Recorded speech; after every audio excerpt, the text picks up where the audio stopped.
Hi everyone, welcome back to our channel వంటింటి కథ. ఈరోజు మన రెసిపీ వచ్చేసి బొంబాయి రవ్వతో కీర్ తయారు చేద్దాం. ముందుగా స్టవ్ వెలిగించుకుని ఒక ప్యాన్ పెట్టుకుని అందులో 2 స్పూన్స్ గీ వేసుకోవాలి.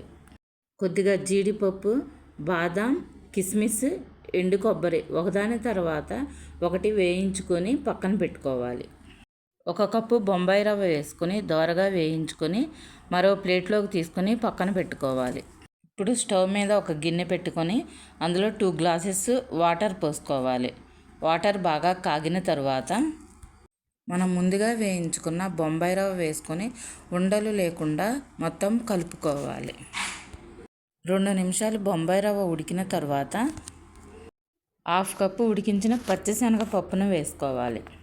సన్నగా కట్ చేసుకున్న పచ్చి కొబ్బరి ముక్కలను వేసుకోవాలి.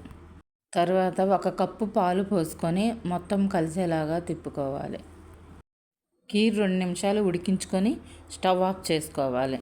ఇప్పుడు మరొక గిన్నె తీసుకొని 1 కప్పు బెల్లం, 3 ఇలాచీలు, కొద్దిగా వాటర్ వేసుకొని బెల్లం కరిగించుకోవాలి. బెల్లం కరిగిన తరువాత కొద్దిగా చల్లార్చుకొని కీర్లో వేసుకొని బెల్లం మొత్తం కీర్లో కలిసేలాగా తిప్పుకోవాలి.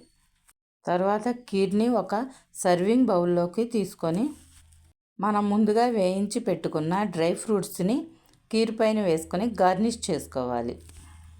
అంతే, ఎంతో టేస్టీగా ఉండే బొంబాయి రవ్వ కీర్ రెడీ.